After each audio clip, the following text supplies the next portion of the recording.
Teka mo, hanggang dito yung putik, oh. Galing pintuan. Ano ba yan? Ito pala eh. Kita mo yung panya, dumi-dumi oh, may putik. Pinaliguan mo ba siya? Oo naman! Ay hala, ba't nagkaganon? Naglaro siguro pagkatapos mo paliguan. Ang likot talaga ng batang doon. Teka, kukuha muna ako ng panlinis. Ay, Diyos ko naman! Nakakagulat naman. 10 oras na ng gabi, matulog na kayo. Lilinisin muna namin yung panya. Ako na maglinis. Sige na. Salamat oh.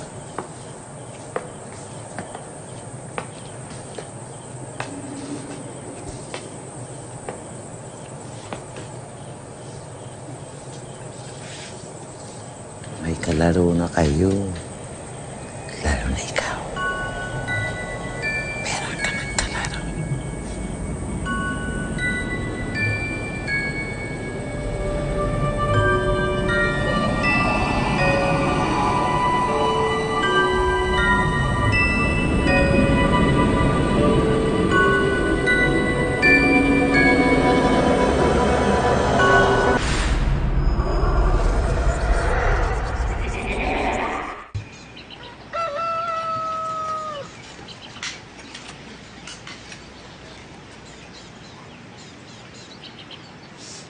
Wow, ang bango ah!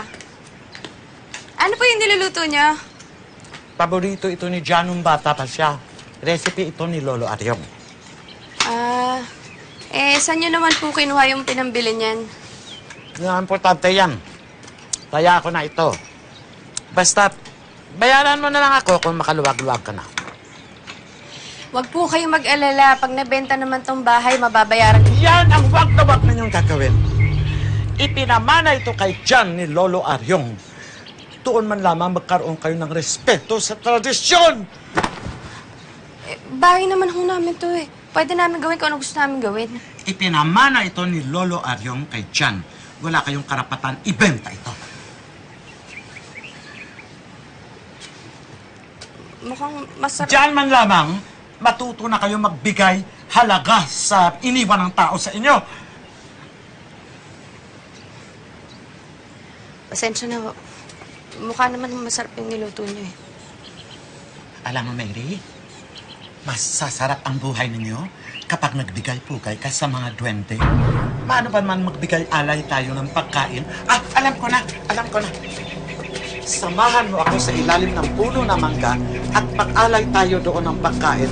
Naku, matutuwa ang mga duwende niyan. Ganyan lang gagawin natin, ha? Magiging maswerte na kayo sa buhay. Darating na ang swerte ninyo. Alam niya naman po hindi ako naniniwala doon eh.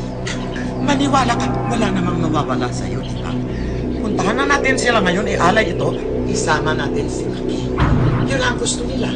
Tuwang-tuwa sila sa mga bata. Ialay mo na ito, maniwala ka. Swerte na ang darating sa'yo. Halika na. Tawagin ko lang si Joaquin. Halika na. Joaquin! Joaquin! Wag na po yung bata.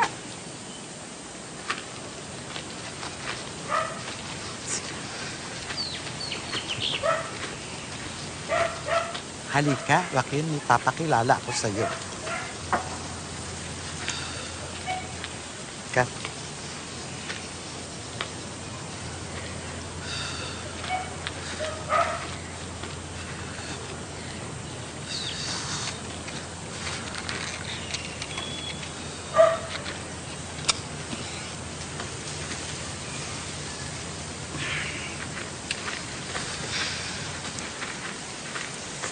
Minabuti ni Lolo Aryong na magpatayo ng groto para sa kanyang mga apo bilang utos ng apo noon sa kanyang mga anak dahil nagbigay ito ng swerte sa kanila. Mga mahal ko, magandang umaga sa inyong lahat. Pasensya na kayo sa ingay kagabi. Hindi na mauulit yon at pangako. Sila na ang mag-aalay ng pagkain sa'yo, di ba? Araw-araw, dahil nagdadala ka ng swerte. Araw-araw.